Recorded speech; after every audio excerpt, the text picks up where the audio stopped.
It's the only one of the 7 wonders of the world that is still standing today.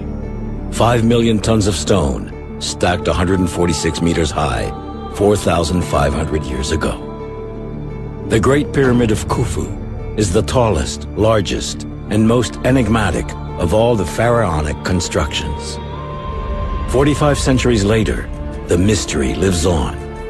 How was the pyramid actually built? French architect Jean-Pierre Houdin has been investigating this question for 10 years.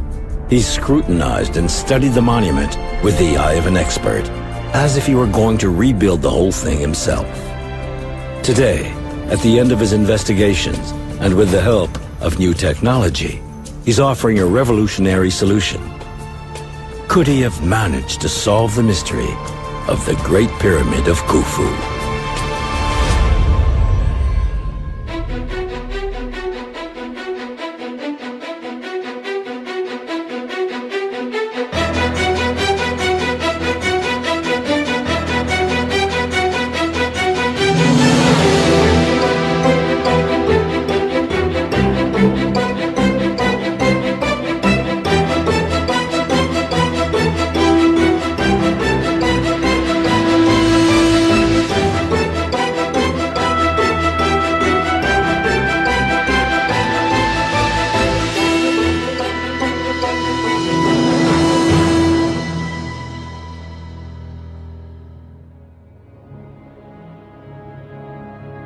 To understand the mystery of the pyramids, we need to go back in time to the era when Egypt built these enormous tombs. On the Giza plateau, these mountains of stone are the masterpieces of a civilization wholeheartedly committed to the quest for eternity. Pyramids were the sacred gateways that let kings pass through to the land of immortal life after death. The Egyptians built the finest and most impressive of them in a single century at the close of the prehistoric era. The first ones were step pyramids, like the Pyramid of Djoser at Saqqara. After the 26th century BC, the first true smooth-sided pyramids were the work of a single family headed by Snefru, who was the father of Khufu and grandfather of Khephren. Originally, the outer surface of the tombs was made of a smooth layer of dazzling white limestone blocks. Pyramids were the earthly incarnation of the sun's rays. As time went by, these outer stones got pillaged in order to build palaces, temples, and mosques. Khufu still has a few left at its base, and Khephren has managed to keep its original stone layer at the top. Khephren was the last monumental pyramid that Egypt built. This period of amazing technological progress only lasted a century.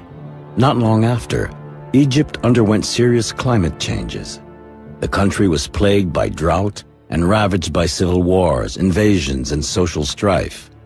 The secrets of the pyramid's construction got lost during these tumultuous times.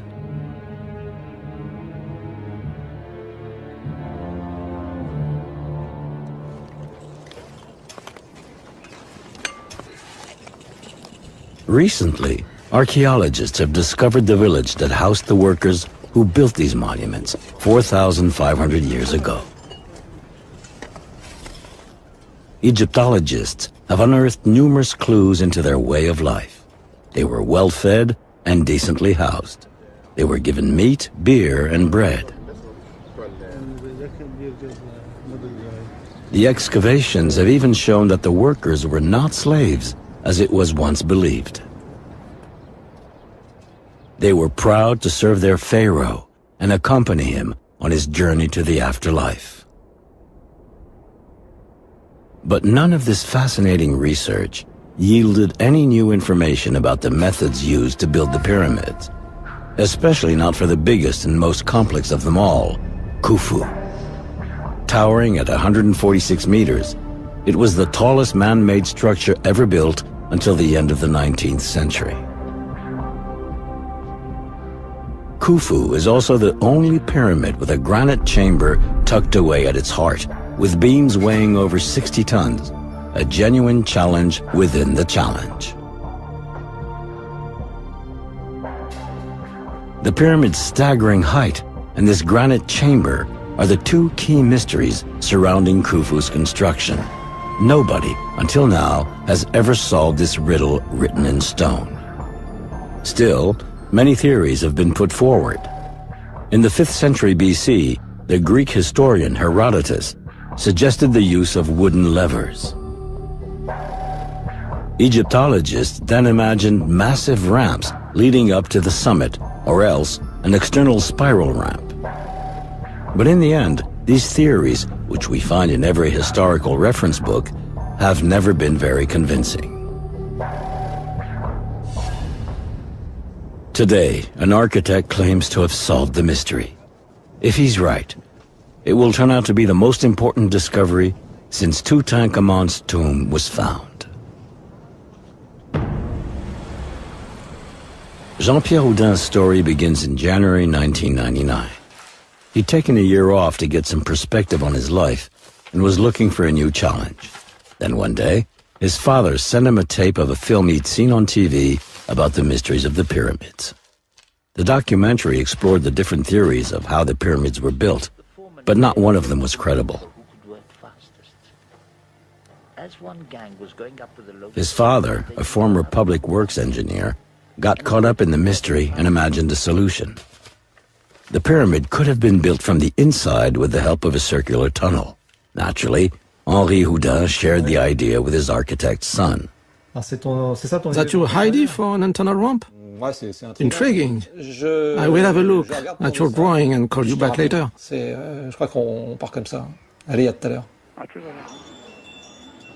Jean-Pierre was fascinated and devoured anything he could get his hands on concerning the pyramids.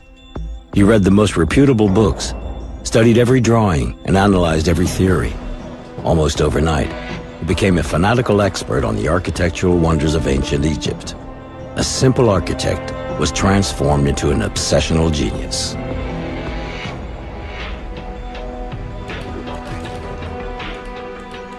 He threw himself 100% into his research.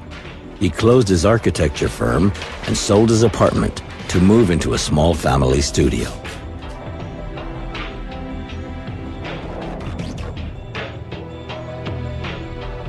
He worked 10 hours a day developing his father's idea, adapting it in keeping with the ancient Egyptians' know-how.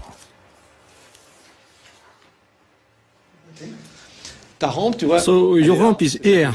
See, it's basically a great idea. But I think we should break it up into sections, like this. Seems logical. A spiral with right angles. And see, it goes up like this. Well, all you have to do is keep working on it. Well, I think it might take about 10 years before I can get you onto the internal ramp. There is a lot of work to do. The Egyptians didn't know how to build circular tunnels. On the other hand, they knew how to make right-angled galleries. Jean-Pierre patiently developed his idea of an internal ramp. His ramp would enable limestone blocks to be hauled to the very top, 146 meters up. He believed the ramp would never have more than a 7% incline, because otherwise it would be too steep for dragging up the stones. Notches at each right angle would allow the stones to be turned and also provide ventilation for the tunnels.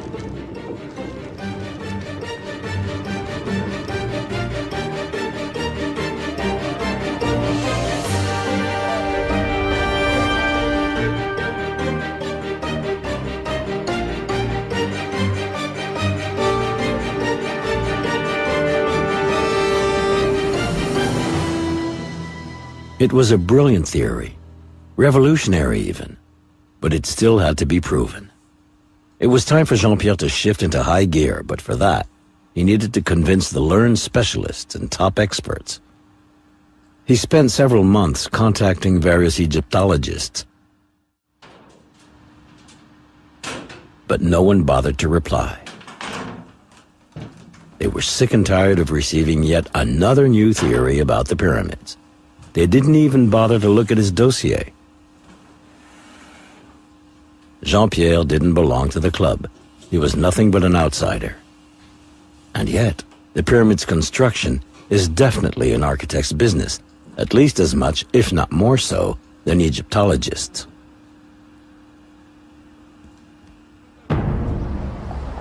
No one's a prophet in their own land. After trying his luck with French scientists, Jean-Pierre set his sights on the U.S. In New York, one renowned Egyptologist finally agreed to meet him. Jean-Pierre pulled out his last playing card. To get to Egypt and verify his theory, Jean-Pierre needed an in. Bob Breyer looked like he might be the man, the key that would move his investigation forward. Welcome to the Bronx. Thank you. Come on in, come on in. When he opened his laptop, there were several of us in my apartment, and we all gathered around the laptop to see what he had. And he had these beautiful, beautiful diagrams of the pyramid, things I had never seen. He'd created them on the laptop, and he started explaining his theory. The architect presented his revolutionary idea. The pyramid could have been built from the inside out. Okay. So there's a ramp inside the pyramid. Ramp inside. Is it still there? It's still there, yes. And now? I thought the theory was incredible. I wasn't sure. You know, there are other theories about the pyramid, but they all have problems. This theory solved some of those problems, but it was just so amazing that I just couldn't believe it could be true at first. So what did you think the first time you saw the pyramid? The first time I saw the pyramid. Yeah. Let me tell you, Bob, I never went to the pyramid. Never. You never saw it? No. You've been working on this thing for 5 years, and you haven't seen the pyramid? No. No? No. Why not? Because I think it's intellectual work. It's something. I think also that I am completely free. It's a concept. Yes. At the base, the architect who draw the pyramid have no pyramid in front of them. Look, if anybody's going to take your theory seriously, you have to see the pyramid. Bob Breyer was hooked by the story and Jean-Pierre's theory. He decided to help him and convinced him to finally go to Egypt.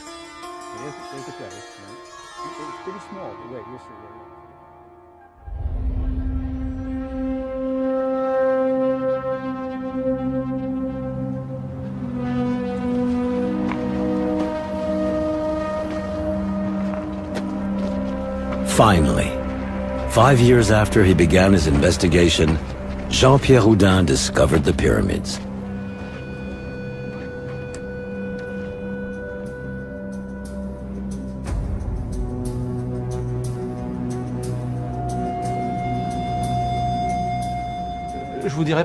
It wasn't like I got there and went, whoa, there's a pyramid. I was impressed, like everyone, but I was already so familiar with it. I knew it inside and out. I saw it in a different way. I knew where every little stone was, every little detail, every little joint. I felt at home. Thanks to Bob Breyer, he enjoyed the rare privilege of a private tour. We are in the Thieves' entrance. This is where tourists come in now. This entrance was opened up by the Caliph Mamun around 850 AD to rob the pyramid. The real entrance is about 7 meters east of this corridor. If we keep going, we will arrive at a corridor that leads up to the Grand Gallery and the King's Chamber. But Jean-Pierre is not a tourist. He's looking for clues. In the heart of the pharaonic structure, his priority is to find evidence to back his theory. He's intrigued by a number of details. These regularly spaced rectangular holes and these chisel marks all along the Grand Gallery.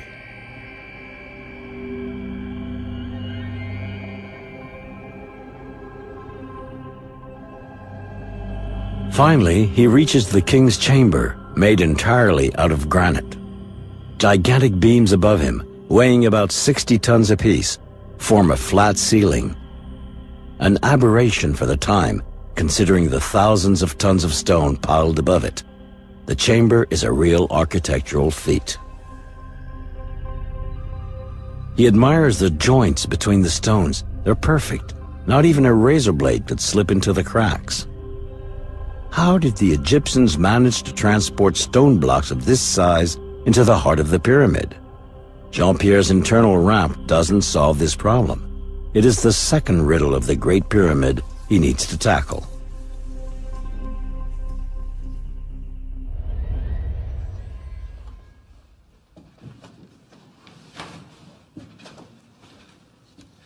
At the top of the Grand Gallery, there's a narrow passage leading above the king's chamber. It gives access to 5 stories of granite beams called relieving chambers. These are topped with an enormous gabled limestone roof. The blocks alleviate the weight pressing down on the roof of the funeral chamber. Without this ingenious system, the ceiling of the king's chamber and the Grand Gallery would have collapsed. But the granite beams suffered some cracks during construction.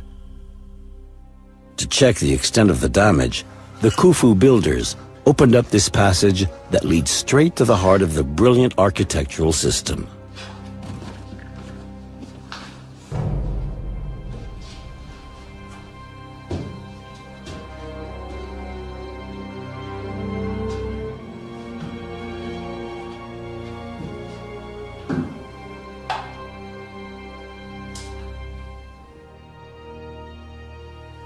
Among the graffiti scrawled by unscrupulous visitors, Jean-Pierre looks for the cartouche of Pharaoh Khufu, first discovered at the beginning of the 19th century.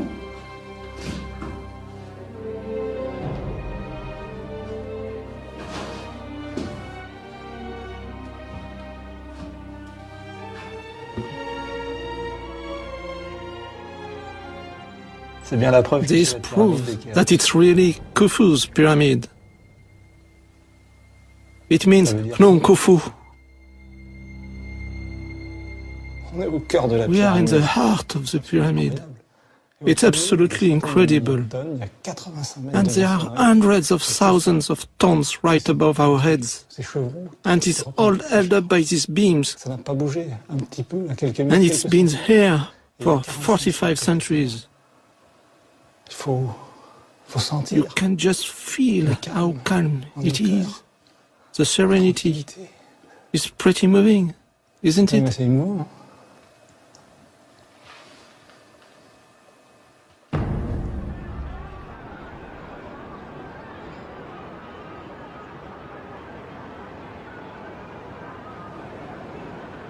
At the Egyptian Museum in Cairo, the treasures of the pharaohs are on display. Millions of pieces chronicle the prestigious history of one of humanity's most brilliant civilizations. But paradoxically, only 2 elements are directly linked to the Great Pyramid. Today, Jean-Pierre has an appointment with the man who designed and built the greatest pyramid of all times. Ironically, the only image of Khufu that has survived is just a few centimeters tall, a minuscule ivory figurine discovered by chance in a temple in 1903.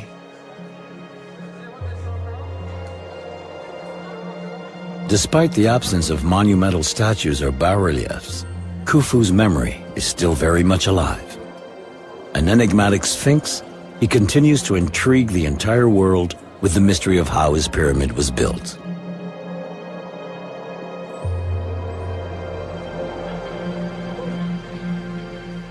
Jean-Pierre also wants to see what he considers one of the greatest treasures at the Cairo Museum, a 4,500-year-old cedar wood sled. Most visitors hardly pay any attention to what seems like some plain, everyday object.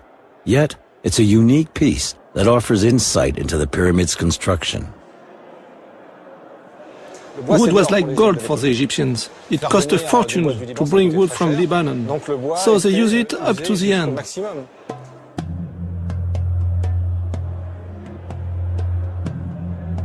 Back in Khufu's days, the Egyptians didn't know about the wheel. They used these cedar sleds to haul stone blocks.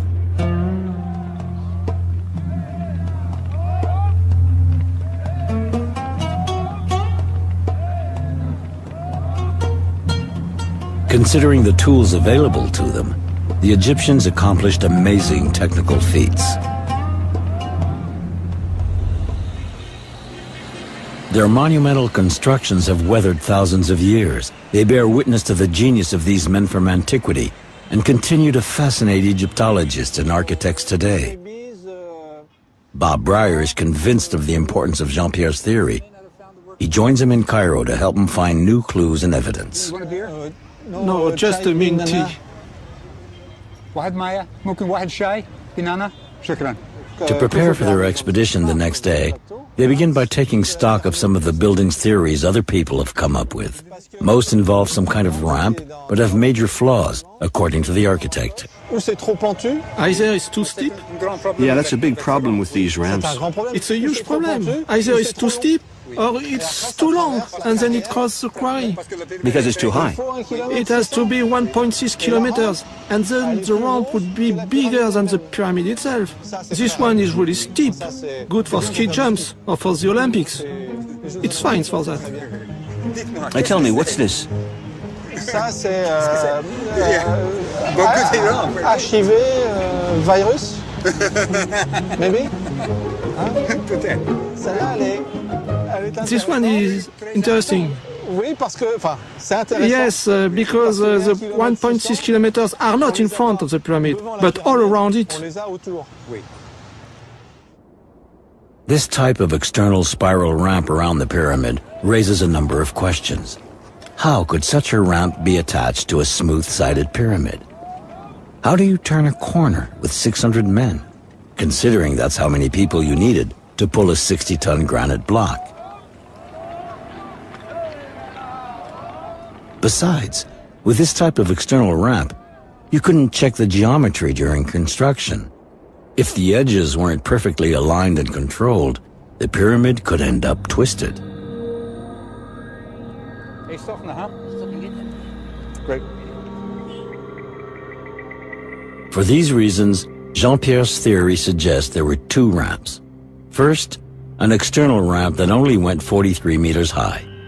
This would have allowed the first two-thirds of the pyramid's total volume to be put in place, as well as the granite blocks for the king's chamber.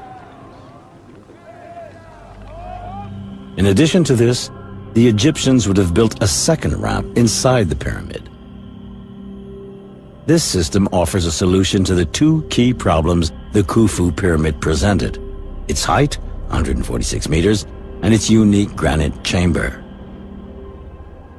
Once they reached the critical level of 43 meters, and the granite blocks had been brought up for the king's chamber, the Egyptians would have dismantled the first ramp and recycled the blocks it was made of, hauling them up the internal ramp to finish the pyramid. Nothing would have been wasted. Now the theory needs to be proven. They need to find evidence of his internal ramp. Bob has an idea.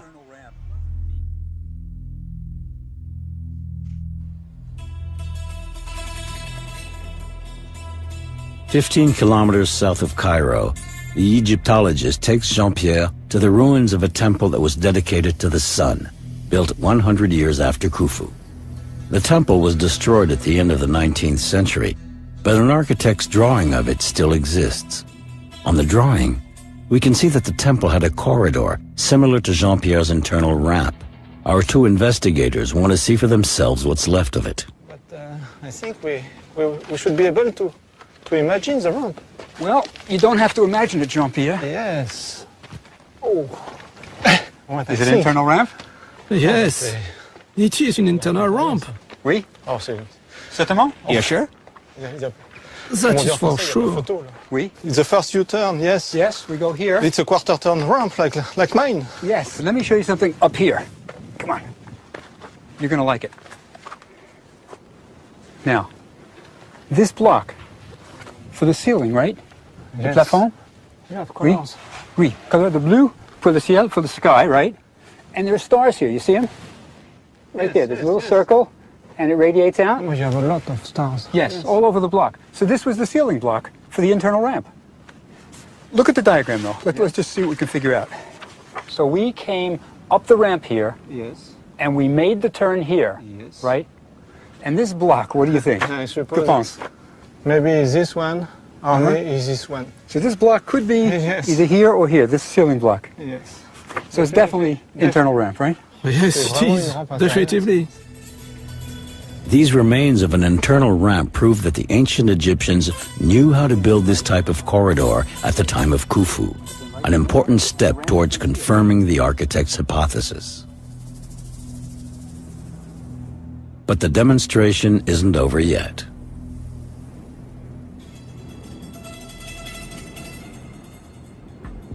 Another important aspect of Jean-Pierre's theory can also be tested out in the field. He believes that to form a perfect pyramid, the Egyptians must have laid the outer surface blocks first rather than last, like many previous theories claim. This would have allowed the overall form and angles of the pyramid to be monitored throughout construction. To understand this principle, they need to make a trip to Dashur, about 30 kilometers south of Cairo.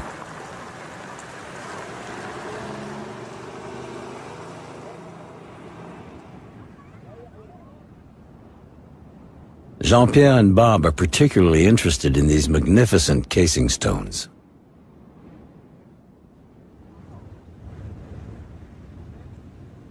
The outer layer is made of white limestone blocks that weigh between 4 and 5 tons and are up to 2 meters thick, twice as big as the stones positioned behind them. Architecturally speaking, this is a fact of major importance. They broke the casing stone over, already dressed, and put it in place on this block. And after they kept on, it's like that all the way to the top. So these had to be put in smooth, right from the beginning, bottom up. It's a concrete evidence that the casing is done as the pyramid rise, and the outside of the pyramid is finished first.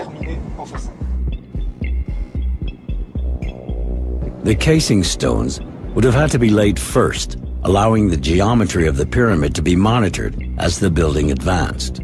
Next, the Egyptians would have positioned the second row of well-hewn stones, followed by rougher blocks of various sizes that acted as a kind of filler. This would have allowed them to work faster and finish building in about 20 years, like it is mentioned in ancient Egyptian manuscripts.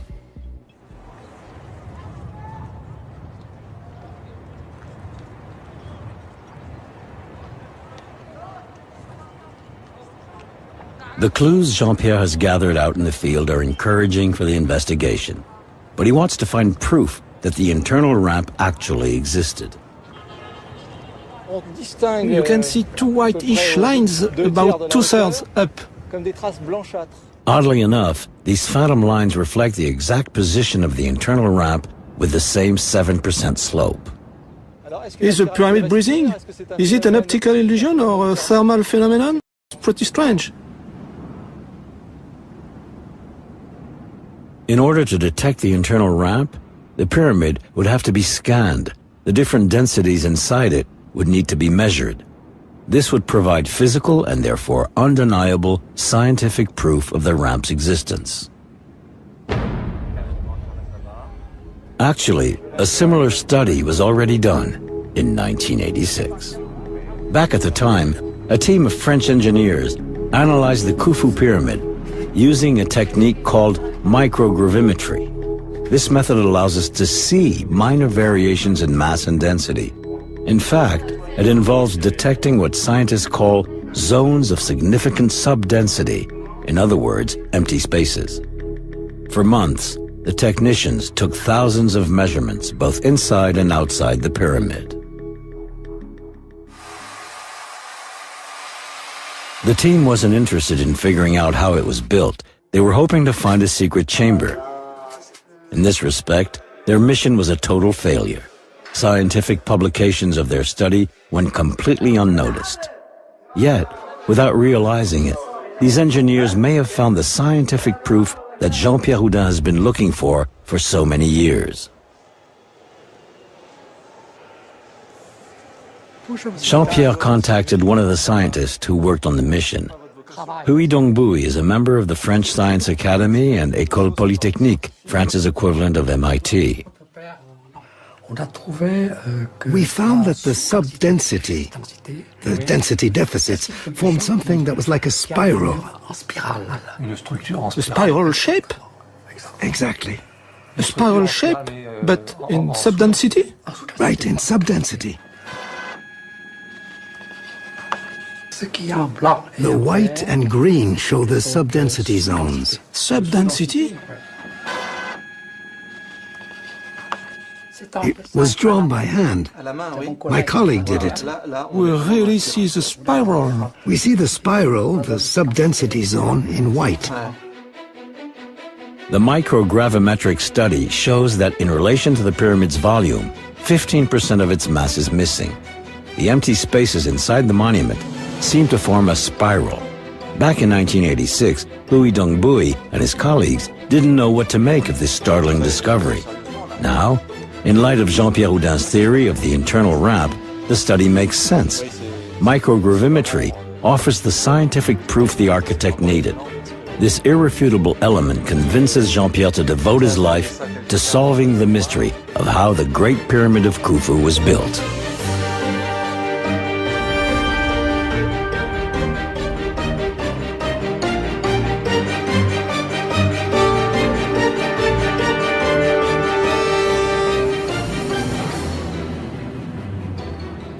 Jean-Pierre Houdin is now firmly convinced that the internal ramp is definitely there, just a few meters behind these blocks of stone.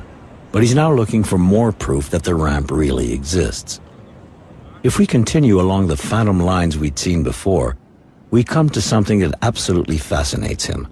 According to his calculations, this hole, located at the northeast angle of the pyramid, lies directly on the path of the internal ramp. Would this be what remains from one of the notches that allowed the Egyptians to turn the stone blocks? They'll need to take a closer look, but climbing the pyramid is prohibited. It's dangerous, and many tourists have already suffered accidents. Look at the shape of this notch. Okay. The pavement, Okay. the walls, Yes. And take plenty of pictures. plenty of pictures. Okay. And come back safe. It's a deal. Okay. Take care. That being said, the Egyptian authorities are willing to make an exception for certain Egyptologists. Along with a cameraman who's an excellent mountain climber, Bob Breyer is going to check out what the notch looks like up close.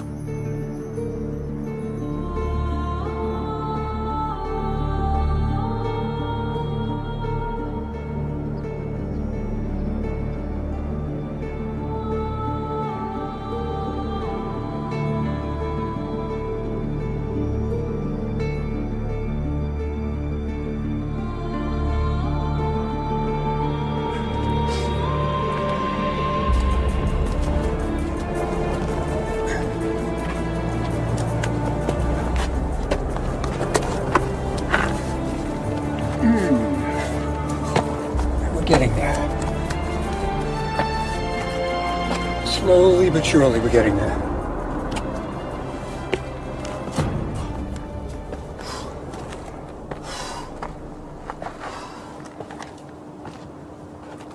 Whoa. Ah.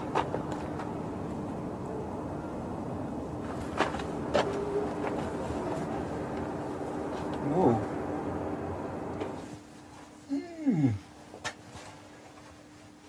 C'est noir. Oh, it's really dark. Bob wasn't expecting this dark space. He hasn't even brought a flashlight powerful enough to light it.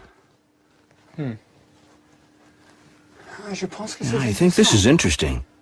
It's not the internal ramp, but it's still very interesting. Why is the space so big? Photos. Photos for Jean-Pierre. The space wasn't carved out from the stone. It visibly dates back to the pyramid's construction. There's no description of it in any Egyptological book. Up till now, no one has ever investigated this architectural curiosity. Could the existence of this unanticipated room be further evidence of an internal ramp, one that's still there? Let me see if I feel any air coming out. No, it's not like a breeze or anything like that, so I don't know how far it goes. It's not exactly an internal ramp, but it's a big space. I think Jean-Pierre will be interested. I really don't know what it's for. Maybe it's just an accident to construction. Maybe it's not. He'll know better than me. Whew. Better.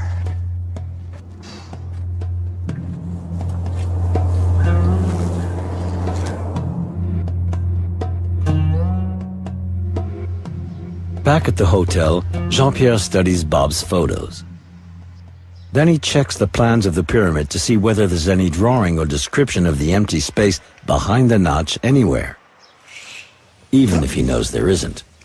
He's sorry he couldn't see it for himself. Jean-Pierre feels he is so close and yet still so far from solving the mystery. However, Jean-Pierre does have a certain number of elements to confirm his theory. The casing stones were definitely placed first. This rules out the possibility of an external spiral ramp, since there's no way it could have been attached to the smooth surface. The Temple of Nusirere proves that the ancient Egyptians knew how to build an internal ramp. The phantom lines, with their 7% slope, are definitely intriguing. The microgravimetric results offer undeniable proof that empty spaces in the spiral form, like his ramp, actually exist within the pyramid. And finally, there's this hollow space Bob discovered behind the notch. Although all these elements are convincing, another enigma remains at the very heart of the pyramid, the king's chamber.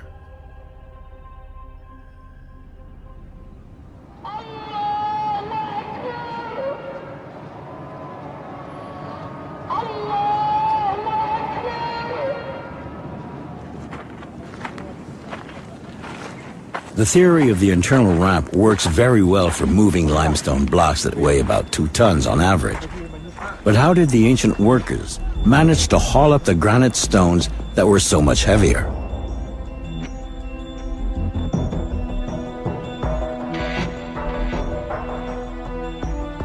This is the most remarkable aspect of the investigation and the most complex to figure out. The one part I'm really not sure about that really is the Grand Gallery. This idea that the Grand Gallery was somehow used to raise the blocks to the very top. It's interesting. It's the most interesting explanation of the Grand Gallery anybody's ever come up with. But I'm really not sure.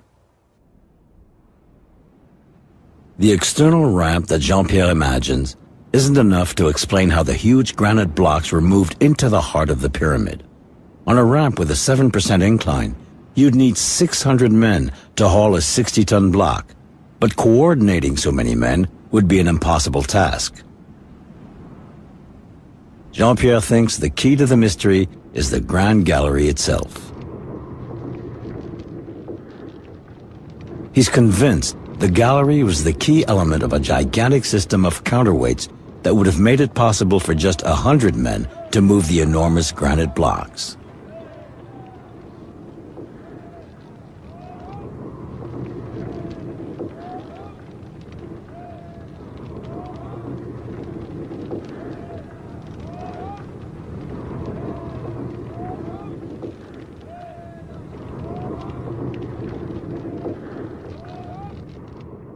The Grand Gallery is truly an impressive structure. 8 meters high, 48 meters long, and a 50% rate of incline, it has fascinated everyone who's ever entered it. The layout makes no sense from a ceremonial point of view. Could it have been built for practical reasons? If Jean-Pierre's hunch turns out to be right, it'll be a total revolution for Egyptology. The stakes are high. So Bob has some very specific questions for the architect. Jean-Pierre, you are the man with the theory. You've got a lot of things to explain. First, what are these benches? On this bench, you had rollers. Are these logs? Logs, Okay, yes. yes, go ahead. And these logs, on these logs, Yes. you have a trolley Yes. for the counterweight system. Okay, so the trolley runs up and down on logs, which are across the 2 benches. Across the 2 benches. Okay, now I got another question. There are like 28 of these slots. They're important, obviously. It's the first thing you see. What's going on? In these slots, you had wooden beams Yes. What are they doing? holding the rollers, keeping the rollers. So these straight. rollers are like logs going on a bench. You got the trolley on top of it, and you got beams in here making sure the logs don't go wild. Jean-Pierre, I understand the roller's rolling, the weights are sliding, but is there any evidence that this room was actually used? I think if you have a closer look to the bench, on the vertical fence, we will find some grease, some scratch left by the roller strain. This thing that looks like a racing stripe on a car? Yes, look right there. It's clear. Yes, it's a brown stripe going down. That's grease, you think? It's all along the bench. Yes. It's the same mark. So the trolley, when it goes up and down, they had to lubricate it. They put grease, yes. And then by going up and down, it scratches? And sometimes the trolley was shaking a bit. Just a small stone and scratch. No, pretty good. It looks like it was used. And it's completely parallel to the bench. No, that's good. Good. There is something more. Look at the third cobbling. Look this groove. Yeah, it runs the whole way. All the way on the gallery, on both sides. Well, what was it used for? I think it was used to hold another beam, wooden beam, right, on which the trolley was sliding on. For the ancient Egyptians, wood was scarce and very precious. According to Jean-Pierre, they would have recovered the wooden beams when the pyramid was completed, which explains the chisel marks. You know, I've been here 50 times and I never noticed that. It goes the whole length. That's terrific. So it's another evidence that the thing was really used for a trolley sliding up and down, and that's the stabilizer. It's too much details. Okay. Understand? Yes. Too much details. A lot of details.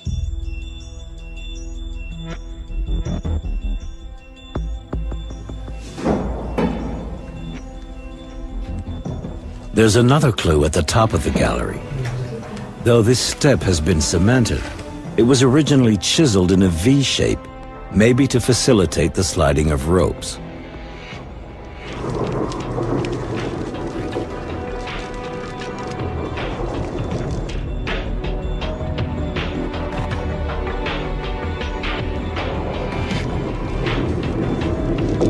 Jean-Pierre could be right, but has he convinced the Egyptologist? It just seems so incredible that they built this fabulous room, this grand gallery, just to raise the blocks up to the top. But it could be.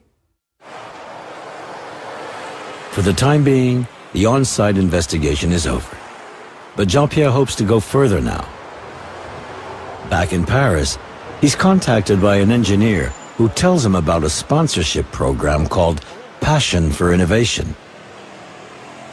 The obsessional genius is about to strike again.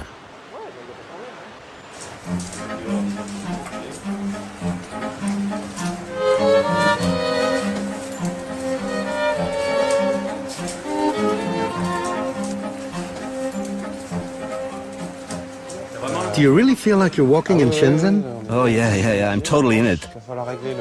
But we need to adjust the sensor for the lateral position. Sure, those are the little adjustments we needed first. Oh, hey, Jean-Pierre. Hello, how are you? Mehdi, this is Jean-Pierre Houdin, the architect I was telling you about, with a new theory on Khufu. All right, great. Richard told me all about it. Mehdi Tayoubi, nice to meet you. What are you doing in there? Well, it's actually a simulator that lets you walk in virtual reality. It was summer 2005. At the time, I admit I didn't know the construction of Khufu was still a mystery. Then he got me all caught up in it. What I liked about Jean-Pierre was mainly his enthusiasm and the fact he was an outsider who decided to tackle one of humanity's oldest mysteries and wasn't afraid to do it.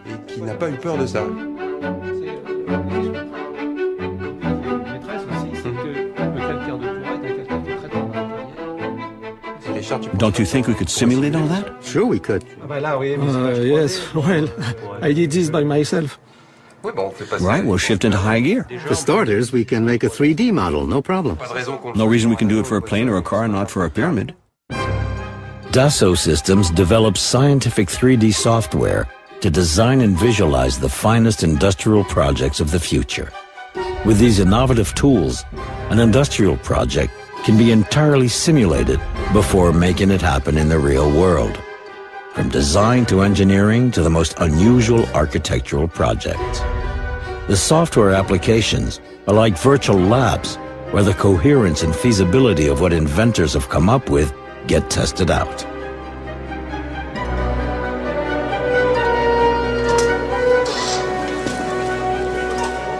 Hi, guys. How's it going, Jean-Pierre? So, after several years of working alone, suddenly, Jean-Pierre finds himself surrounded by an enthusiastic team of engineers. For 2 years, they worked on modeling the pyramid and how it was built using their own 3D scientific tools. There were several stages. First, we modeled the wall of the external ramp and then part of the pyramid. The engineers entered all the geometric and physical characteristics into the computer, and they put Jean-Pierre's ideas to the test.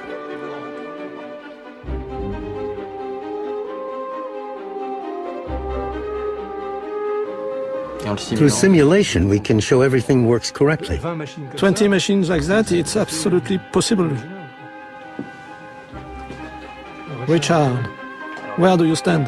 Their expertise has even allowed them to explain why the granite beams in the king's chamber cracked, a mystery which, in terms of Egyptology, has caused much speculation up until the present scientific analysis. Step by step, they calculated the combined weight on the beams, the limestone rafters, then the 83 meters of stonework above that. No cracks appeared. Finally, they added one last factor: a 3-centimeter shift of the southern wall of the king's chamber.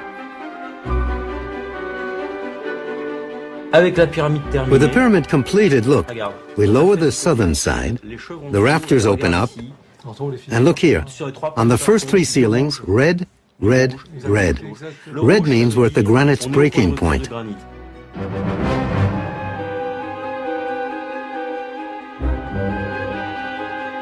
The engineers also studied the system of counterweights. The counterweight goes down, the beam goes up, and the little arrow, what is it? Oh, that's the force supplied by manpower. So the force is the number of men. We didn't find anything impossible about Jean-Pierre's theory. We're not saying that's how it happened because we weren't there to see it, but we can say that it very well could have happened like that. Mechanically speaking, it's realistic. It holds up. Could Jean-Pierre Houdin have proven his hypothesis? In any case, his theory is the first and only to be confirmed by scientific 3D methods. It is now possible to rebuild Khufu step by step. Nobody has ever gotten this far before.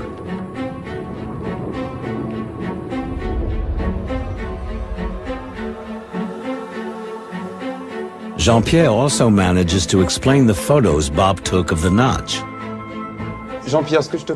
Jean-Pierre, why don't you send us the pictures Bob took there, and Jacques will get the simulation going to see if the reality matches the virtual.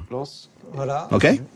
We will get a better idea of what we are seeing. You recreated all the stones? Based on the video image, shot by shot, we recreated all the blocks. Bob got special permission to climb up into the notch. I told him to take measurements and to look into the holes. He wasn't expecting to find the room? No, and he found a 9-meter square room. And you're saying until now no one's ever described this room? There's no data? No. After that, we even did research, but we didn't find anything.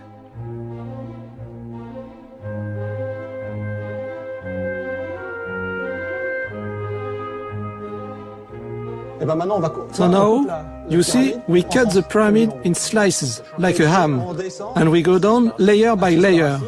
Here, stop. See, there are ramps. That's the top of the corbelling. For them, the internal ramp is behind the walls of this room.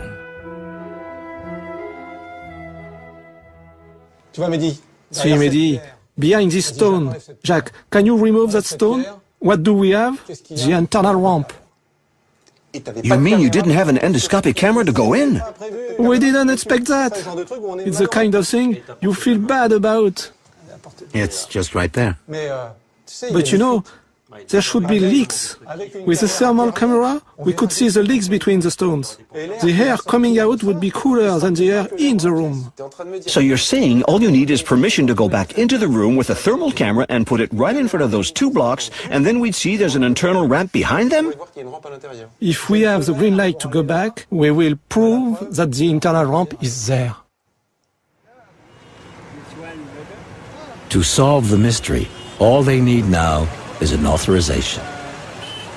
If Jean-Pierre is right, as everything seems to indicate, the discovery will cause a huge stir. How much longer will he have to wait? Nobody knows. But he's already been working on this project for 10 years. He's not afraid of waiting a little longer. When it comes to pyramids, the notion of time is all relative. Meanwhile, he decided to share his theory with the world.